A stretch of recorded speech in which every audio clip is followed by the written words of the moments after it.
तो आप ये दृश्य देख रहे हैं जहां प्रधानमंत्री नरेंद्र मोदी ने एक प्रदर्शनी का अवलोकन किया है और इस प्रदर्शनी में भारतीय समुदाय के लोगों ने अपने उत्पादों की प्रदर्शनी लगाई है। आप देख सकते हैं कि शायद ये चाय का लुत्फ उठा रहे हैं दोनों देशों के राष्ट्राध्यक्ष, क्योंकि भारत की चाय, भारत के डिशेस, भारत का खान पान वहाँ बहुत बहुत मशहूर है, ये हम जानते हैं। स्पाइस किचन का ये स्टॉल, तो इस तरीके से विभिन्न स्टॉल्स लगाए गए हैं। भारत के जो भारतवंशी हैं जिन्होंने अपने, या भारत की जो कंपनियां हैं जिन्होंने अपने स्टॉल्स वहां लगाए हैं, एक तरीके की प्रदर्शनी जिसका अवलोकन प्रधानमंत्री नरेंद्र मोदी के साथ ही ब्रिटेन के प्रधानमंत्री कियर स्टारमर भी प्रधानमंत्री के साथ ये प्रदर्शनी देखते हुए, जहां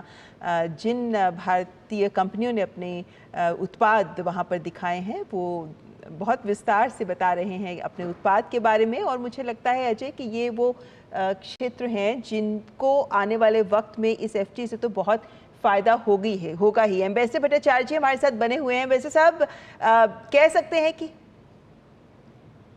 आपके पास आती हूँ उससे पहले हम दर्शकों को दिखा दें ये तमाम वो दृश्य आप तक हम लेकर आ रहे हैं सीधे लंदन से, क्योंकि हमने देखा किस तरीके से हार्ड कोर डिप्लोमेसी हुई, यानी कि एक सफल एफटीए पर हस्ताक्षर हुए, तमाम समझौते दोनों देशों के बीच हुए, जिसके बाद आप कह सकते हैं कि एक ये सॉफ्ट इवेंट जहां पर एक प्रदर्शनी का आयोजन, जहां दोनों देशों के राष्ट्राध्यक्ष पहुंचे, कुछ हल्के फुल्के पल भी दोनों राष्ट्राध्यक्षों ने एक दूसरे के साथ साझा किए। और ये प्रदर्शनी इसलिए भी महत्वपूर्ण है क्योंकि यहाँ भारत की कंपनियां हैं जिन्होंने अपने उत्पाद प्रदर्शित किए हैं, तो यहाँ कुछ ब्रिटिश कंपनियां भी हैं जो अपने उत्पाद दिखा रही थी, जो हम दृश्य दिखा रहे हैं जिसमें वे भी अपने उत्पाद प्रधानमंत्री नरेंद्र मोदी को दिखा रहे हैं।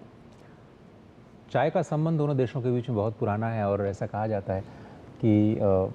जो इंग्लिश है उन्होंने चाय को इंट्रोड्यूस किया भारत में और उसके बाद एक बहुत बड़ी इंडस्ट्री के तौर पर आज भारत से चाय और कॉफ़ी पूरी दुनिया में एक्सपोर्ट होती है और बहुत ही फ़ाइन क्वालिटी के चाय कॉफ़ी का निर्माण भारत में अभी किया जा रहा है, उत्पादन किया जा रहा है। लेकिन जो प्रदर्शनी लगे ऐसा लगता है कि बहुत ही इनोवेटिव आइडियाज़ के साथ में उन प्रोस्पेक्टिव जो फ्यूचर के प्रोडक्ट्स हैं और भविष्य की जो संभावनाएं हैं जिन क्षेत्रों में, उनकी प्रदर्शनी खासतौर पर आप देखिए टेक्सटाइल जो कि बहुत बड़ा सेगमेंट है इंडिया से, अभी जो टैरिफ लाइन है 12 to 18%, उसमें जो कमी आने की उम्मीद है गारमेंट सेक्टर को, जेम्स एंड ज्वेलरी सेक्टर को जो फ़ायदा होने की उम्मीद है। और उन्हीं ऐसे ही सेक्टर्स जहां से इन एफटीओ को फ़ायदा होगा, तो एक शोकेस करने की कोशिश की कैसे जो इंडियन इंडस्ट्री है इसका फ़ायदा उठा पाएगी और दोनों देशों के जो इंडस्ट्रियल हाउसेज़ हैं वो इनका फ़ायदा उठाने का प्रयास करेंगे। मिस्टर